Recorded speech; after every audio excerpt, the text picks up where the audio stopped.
brief thing here before the introduction. This is just off the cuff, unscripted, that I don't mention in the script itself because I don't think it's really great in the way that I wrote it to have something that directly refers to what's on screen, because what's on screen a lot of the time is going to be static images, because I do not have the editing capability or time to put together something that is like some crazy After Effects based motion graphic thing.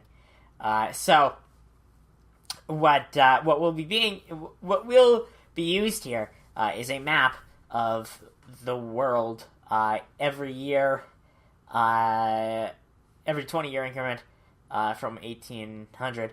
However, all but the 1800 one are going to be used from a website called Our World in Data, which is thankfully able to allow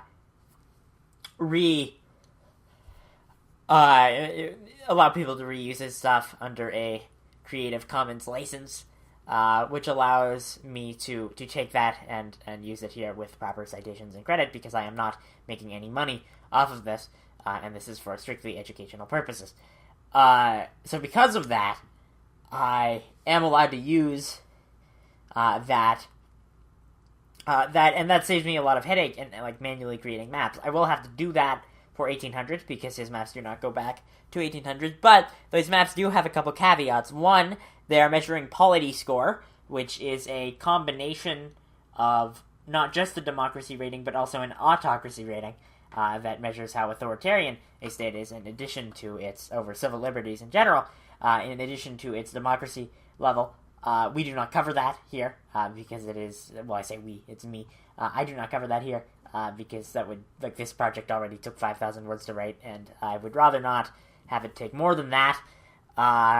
So we just covered the democracy aspect. However, the maps that will be seen are not looking at just the democracy aspect. And additionally, this bit is what really gets me. I am a little mad about this, but I also do not want to make like 20 different maps for this project. Is that it only uses modern borders. It doesn't adjust the borders based on time, which means that some countries like Germany, there's no way to properly look at the data for pre-German Empire, German states, which is a bit of an issue. In addition, it's prorated enough, I guess, but it's like attached enough to the modern variations of those countries, but there are some places where you can't do that, and that leaves with some incomplete parts. However, we will do, it is the best that I have without having to put like another, I would imagine like 5 to 10 hours of work to put that together. Anyway, this bit was very unscripted, and it took a little long, so let's get into the proper thing. A lot of important events happened in ancient Athens, perhaps the most important of them being the development of this weird governmental system called democracy, where people voted on things. Now, of course, any reasonable definition of the people in ancient Athens didn't actually get to vote. That was restricted to men who weren't slaves or were deemed too foreign. It was still people voting on policies, though, and the idea of democracy, not to mention the word that we have for it, came from that ancient society. This was to the chagrin of Socrates and Plato, who wrote in what is considered to be the foundational text of Western political theory, the Republic, "Until philosophers are kings, or the kings and princes of this world have the spirit and power of philosophy, and political greatness and wisdom meet in one, and those commoner natures who pursue either the exclusion of the other are compelled to stand aside, cities will never have rest from their evils, nor the human race, as I believe. And then only will this, our state, have a possibility of life and behold the light of day." Not exactly a glowing affirmation of the contemporary setup of Athenian society. The idea of an enlightened autocrat who just happens to have exactly the same worldviews as the person writing about the hypothetical of one has not been an uncommon one. It was quite prevalent among classical liberal thinkers in the Enlightenment to talk much less of needs for democracy than for other more general freedoms. However, this video is not to talk about arguments about the importance or necessity of democracy. It is meant to be a more objective look about its spread across the world and where it stands today in 2019. We'll start ourselves in England. The following is a major oversimplification of historical events that must be taken given the scope of this project. 17th century England was a bit of a, we'll call it a mess.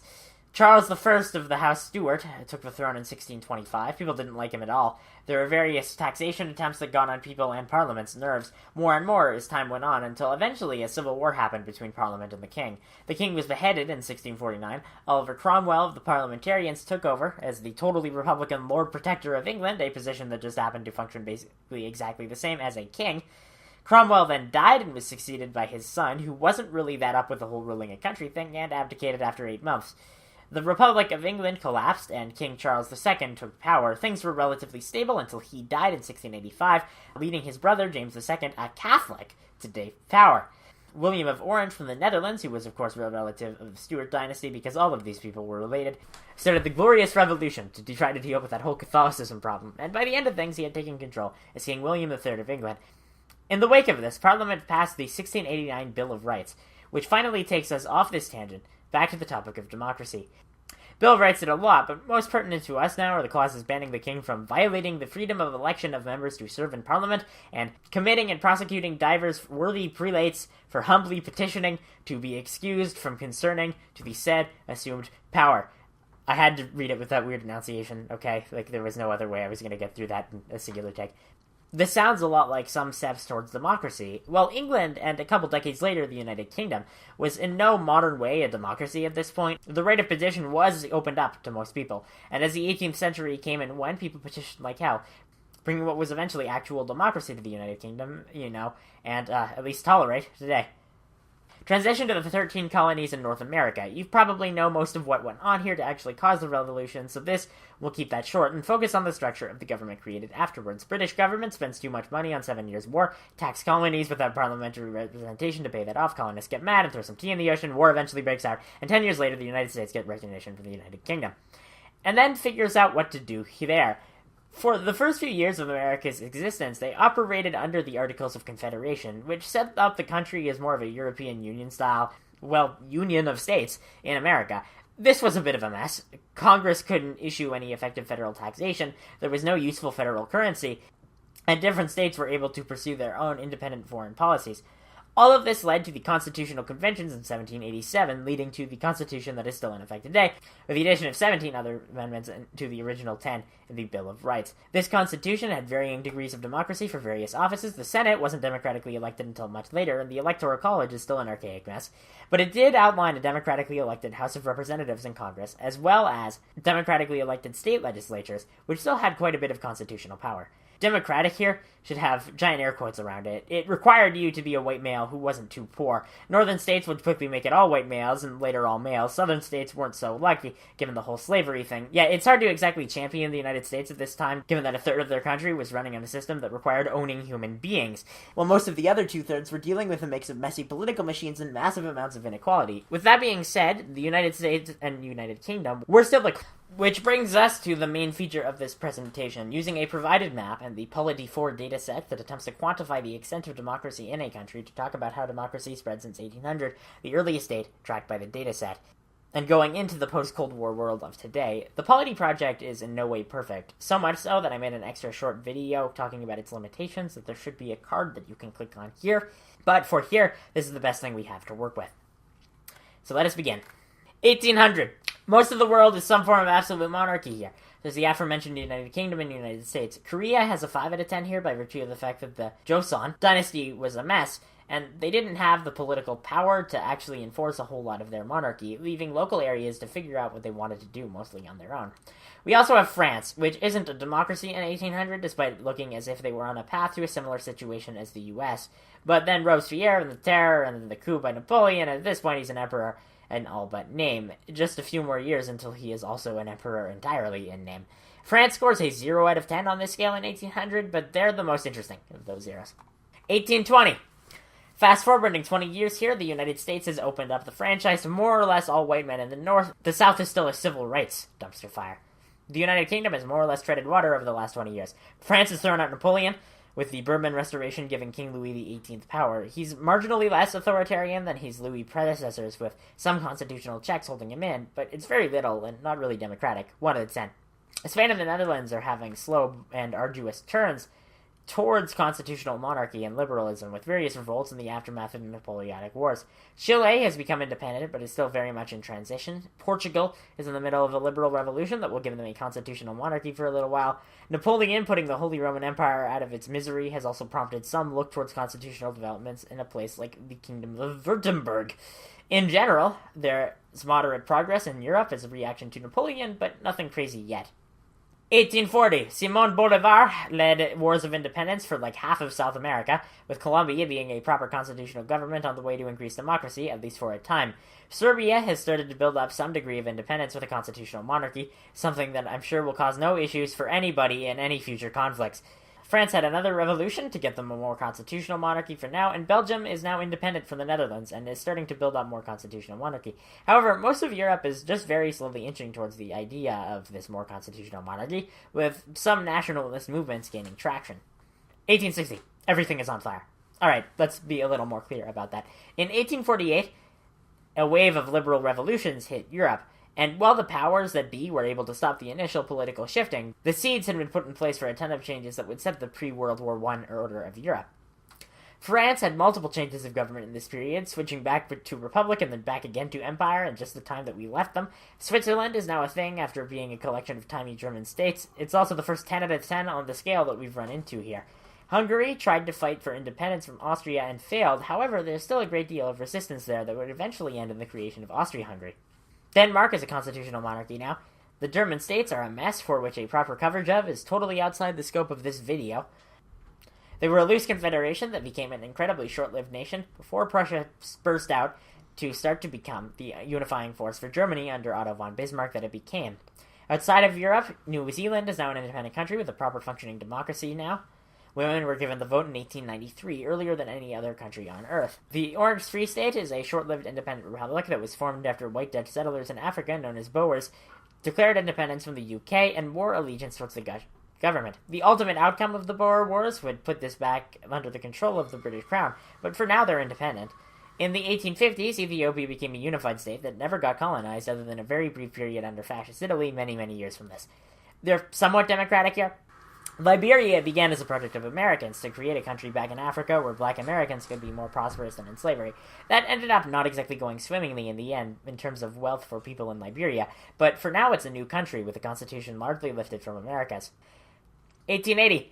Canada is a country now. That seems important to mention given the country I'm writing this in. They start with a 7 out of 10. After a bloody civil war and the abolition of slavery, the United States is now a 10 out of 10 for the first time. Most of Latin America is independent and starting to develop some amount of democracy, though some will last, some very much not. Guess which country had another unstable change of government? Yeah, France got their asses kicked in the Franco-Prussian War to Otto von Bismarck and had to make a new government to clean up the mess and make peace. Spain's a constitutional monarchy now. Greece has also democratized a ton. Finally, Japan is transitioning to a constitutional monarchy under the Meiji Restoration, which restored power to a now constitutional monarch instead of the warlord shogun.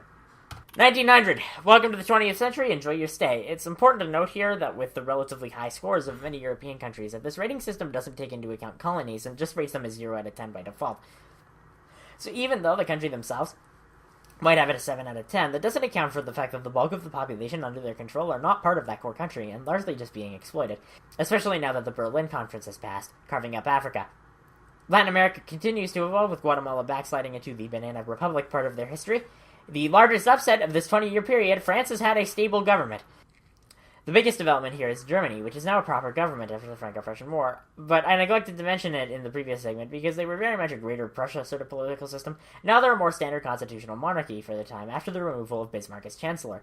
Norway has now gained universal male suffrage, with women getting the vote soon after this. 10 out of 10. The Liberian government has reached the point where it goes off the rails now, with pressure from the rest of the continent being colonized to develop their own authoritarian resource exploitation-based state. This time with African Americans of all groups being the ethnic group at the top, over Native Africans. 1920. The whole First World War came and went in this period. This, of course, leaves some dramatic changes across the world, especially Europe. Before that, it's worth mentioning Cuba and the Philippines, both of which are under an amount of American control after the Spanish-American War ended with an American victory. Cuba is, however, technically independent and has some degree of self-rule, while the Philippines are more or less a colony. In Europe, the UK and France have changed little. The Benelux countries have largely democratized after various constitutional reforms. North America, Western Europe, and Australia and New Zealand have largely become stable democracies with a universal male, and not too long from now, female suffrage. Portugal is for a brief period democratic, but they also didn't do much in World War I and had this come separate from that. It's when you go east that you see the real effects of the First World War. Germany is now the Weimar Republic, which is democratic, but it's so crippled and unstable politically that political actions weren't exactly being done entirely by the rules of a strong constitution. What will become the Eastern Bloc are for now independent, with Poland, Czechoslovakia, and the Baltic countries speaking democracies from that, which leads us into Russia, which is having a bit of a moment right now with one of the bloodiest civil wars ever fought. But the communists will end up winning, making a dictatorship of the proletariat that will increasingly stop pretending about the of the proletariat part as time goes on. Italy and the remains of Austria-Hungary are really too much of a mess to talk about here, which is the problem with doing this in 20-year intervals, but this is running long enough as it is. I said that then. We were only like 3,000 words. Little did I know what the 1960 and 2000 parts would bring. 1940. We've got the entire world having a bit of a moment now, with the bloodiest war the world has ever seen just ramping up in this year. Honestly, though, there's not a whole lot to talk about here, other than Germany and Italy becoming fascist and occupying the bulk of continental Europe, which you almost certainly already know a great deal about. The Spanish Civil War began and ended with a nationalist victory and dictatorship under Francisco Franco, who is still dead. Some of the Middle East gained some degree of autonomy after colonial capture of the area following the fall of the Ottoman Empire. Ireland is an independent democracy now, with tons of tension with the UK. And Japan is still sorta kinda constitutional inside of their immediate borders. They're just committing tons of war crimes immediately outside of those. The Philippines have also been granted some degree of autonomy from the United States and are democratizing for a small period of time until Japanese occupation. China was embroiled in a civil war between the nationalists and communists, but that's been put on hold to take a united front against the invading Japanese. Ultimately, not a whole lot of things that have changed outside of what is directly affected by Hitler and Mussolini, until the end of the war, that is. 1960. This period probably contains the most change of any we've covered yet. It's difficult to get to everything happening here, but we'll at least cover the broad strokes. Democracy has made some major gains. Universal suffrage is a standard in the First World, and rapid growth until the 1970s being the standard. The 1960s were also the period in which these countries would begin to deal with some of their biggest remaining civil rights problems, even if they did so kicking and screaming. The United States will see their first downgrading since the Civil War during the 1968 political hellstorm combination of the Civil Rights Movement coming to an end with MLK's assassination, the mess that was the Democratic Party convention that year, the mess of Vietnam, and the upcoming mess of Watergate.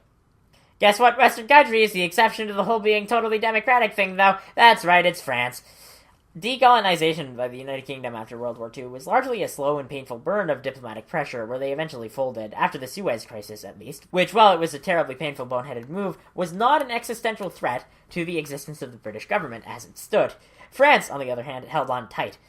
Algeria was considered a central part of France. They didn't want to be a central part of France. The government in Paris strongly disagreed and used brutal methods to stop it, even with several coup attempts on President Charles de Gaulle. France has just turned to the French Fifth Republic to try to start sorting this out, and in a couple of years, Algeria will be made independent, with France finally having some, relatively, Paris isn't exactly known for being a politically quiet city, stable government until the present day. This brings us to the Second World. With a split Germany and the rest of Europe, there was a sharp divide between the NATO-aligned West and the Soviet puppet state-dominated Eastern Bloc. There's not too much to talk about here in terms of evolutions. Soviets marched in at the end of World War II and took over those countries. They make no real attempt at democracy. The West was taken back by the British and Americans and is largely democratic. What is worth talking about in more detail are Cuba, Korea, and Vietnam. Cuba was ruled by a brutal U.S.-aligned dictator, Fulgencio Batista, and is in a communist revolution being led by Fidel Castro and Che Guevara. Korea is split between the definitely not democratic at all North and the politically unstable South that is currently undergoing a messy transition between one brutal dictator and one slightly less brutal, at least for now, authoritarian. Vietnam is split between a USSR-aligned dictatorship in the North and a US-aligned dictatorship in the South. They are fighting a war. The US and USSR will get involved. The North will win. Japan is weird. They're a constitutional monarchy with full democracy, but they more or less elected the same somewhat but not militantly nationalist party over and over again, with only 2 brief gaps since they stopped being under American occupation, 2 now in present day as I write this. So, they get perhaps the most interesting 10 out of 10 in the world. Some quick touches on countries before moving on to 1980. India is currently democratic, but will be going through a lot of turmoil in the 1970s. Burma is democratic now, but they will have a military coup happen soon that will derail that. Ceylon, eventually Sri Lanka, is largely democratic, as a British Dominion will transition to being more independent. Yugoslavia and China are communist dictatorships led by brutal rulers with a cult of personality, but are independent from the USSR's version of that. And Southeast Asia is starting to gain some independence and trend toward democracies. 1980. Africa has been largely decolonized, except for some Spanish parts of North Africa, which have been a giant sticking point in Spanish-Moroccan relations ever since. The eventual outcomes for most of these countries, democracy-wise, has not been great. South Africa is totally a constitutional democracy as long as you're white and on the right side of apartheid. Botswana, Ghana, the Gambia, and Nigeria have all some level of democracy there, all of which, except the Gambia, have managed to actually hold on to a decent amount of political rights through present day, with some bumps in the road, some major, for all of those countries. The main trend in Africa is a shift away from brutal dictatorships headed by colonial regimes to brutal dictatorships headed by ruling class African regimes. Europe is almost exactly the same, with the only major changes being in Spain and Portugal. Francisco Franco died in 1975, and his regime came down with him, allowing the new, now in charge king to transition things to a democracy. Portugal had a peaceful military coup led by a woke left-wing but not quite communist military who almost bloodlessly took control of government in 1974 and was signaled to start by their Eurovision song that year. That revolution is more known for partying in the streets afterwards and not the single-digit number of shots fired. Everything mentioned there is true and not some weird satire of Mediterranean culture, but boy, it feels like it. Not a whole lot has changed in Asia that hasn't been mentioned in the previous section, other than some other countries becoming independent. Latin America is a different story. The trio of El Salvador, Honduras, and Nicaragua are all in some non-standard transition of regimes, with Nicaragua having the Contra War between the communist Sandinistas and the Reagan administration-backed terror group of the Contras that will end up coming to bite Reagan hard. With the money being sent to the Contras being received from weapon sales to the Islamist and very definitely anti-American dictatorship of Iran, that got uncovered, and Oliver North, the man who organized the sales, was completely cast out from American society. Just kidding, he became a Fox News host and is now the head of the NRA. Uruguay, Paraguay, Argentina, Chile, and Brazil are all in right-wing military dictatorships. Now, Panama will be soon, with all but Uruguay's being supported by the American government in some way. We scroll. 2000. If 1940 to 1960 isn't the period with the greatest delta in political regimes across the world, it's 1980 to 2000. This period certainly has the most change in the direction of democracy. The Cold War is over and the Soviet Union fell. Germany is reunified. Nearly all of Eastern Europe is independent and democratic. Russia, we'll get to them later. Yugoslavia is a democracy now. Latin America is getting back up on its feet. People are richer than they've ever been. The World Trade Organization is a thing, and China is going to join soon. This is liberalism at its absolute peak. Well, let's hold on there for a moment, because a lot of this requires some more context, and we also happen to pick literally the exact year for all of this to look like it won't have any real obstacles, but they will definitely come. In 1989, revolutions all across the Eastern Bloc commenced, culminating in the fall of the Berlin Wall in November of that year, the reunification of Germany in 1990, and the collapse of the Soviet Union in 1991. West Germany had already been a perfectly functioning democratic state during the Cold War, so while there were many problems in reunification as it was happening, this new German state quickly became simply West Germany with the East German territory attached. Poland, throughout the 1980s, had been slowly trending in the direction of democracy over time, with a large union known as Solidarity that was opposed to the Polish United Workers' Party, the main communist party in Poland. This union gained more and more political power until eventually in December of 1989, the constitution was amended to bring back democracy and free elections, and in 1990, a non-communist became Polish president. Over the next decade, Poland would build up a stable, at least for now, democracy. Hungary switched from the Hungarian People's Republic to just Hungary after a series of mass demonstrations and public anger in the late 1980s, and finally went in following Poland's lead. Both Poland and Hungary have been quite troubled states in their post-Soviet eras, but they're a hell of a lot more democratic than their use behind the Iron Curtain. Czechoslovakia, Bulgaria, and Romania soon followed suit, and at the beginning of 1991, Moscow was in tatters. Much of the upper-level communist brass wanted President Gorbachev's head for being too much of a liberal accepting of the outside world. A coup was attempted in 1991, and failed, with Gorbachev taking power back just a few days later. This was truly the point of no return, and everything was so unstable at this point that there was no way to maintain power inside of a centralized USSR. On December 26, 1991, the Soviet Union fell, and Gorbachev handed over powers and the nuclear codes to the now Russian president, Boris Yeltsin. The states created in this wake were the Russian Federation, the Ukraine, the Republic of Uzbekistan, the Republic of Kazakhstan, the Republic of Belarus, the Republic of Azerbaijan, the Republic of Tajikistan, the Kyrgyz Republic, Turkmenistan, Georgia, the Republic of Moldova, the Republic of Armenia, and the three Baltic republics of Lithuania, Latvia, and Estonia. There's a lot to get to here, and there really isn't enough time to get into the history of each of these countries in more detail. So this will get a chart by saying that they are mostly some variation of flawed democracy, with the exception of the ones in Central Asia, instead of Eastern Europe, Azerbaijan, and Belarus, all of which are decidedly not democracies. Russia itself is an interesting case. Yeltsin took power as president of the country after the fall of the USSR, and he was re-elected somewhat democratically in 1996. There was definitely some degree of corruption in this election, but there is nothing more than allegations that the degree of said corruption would have affected the final outcome of the election. However, the Yeltsin government in general was a disaster. He was probably an alcoholic and was in poor health for much of his presidency. Monetary policy was a disaster and led to hyperinflation. Privatization of Soviet enterprises was done without any caution, and with massive austerity towards welfare combined with it. The businessmen who were able to get their hands on shares for these privatizing enterprises became the incredibly rich, powerful, and famous Russian oligarchs. All of this led to a not exactly spectacular public image with approval ratings as low as 2%. This led some hotshot former KGB officer known as Vladimir Putin to rise to power by being appointed the prime minister role by Yeltsin in 1999, using that to lead a brutal military campaign in Chechnya, and using the approval from that to win the 2000 Russian presidential campaign after Yeltsin resigned and Putin became acting president of Russia. That's where things stand in 2000 with the post-Soviet states, but there's still a lot more to get to. Yugoslavia broke apart shortly after the fall of the Soviet Union, splitting into the sort of democratic, but also very cavalier on human rights abuses, Federal Republic of Yugoslavia, which was later named to Serbia and Montenegro. And the more straightforwardly democratic, Slovenia, Croatia, Macedonia, not getting into the name discussion of that country, and Bosnia and Herzegovina, which itself would have a civil war in the 1990s. There are plenty of countries that have had changes in their government forms over these 20 years that haven't been mentioned, such as South America, ditching their military dictators and swinging towards various forms of social democracy with a flavoring of anti-Americanism in response to the military dictatorships around this time. Turkey's democratization, for now at least. Turkey's democratization, for the time in 2000, at least, that won't last.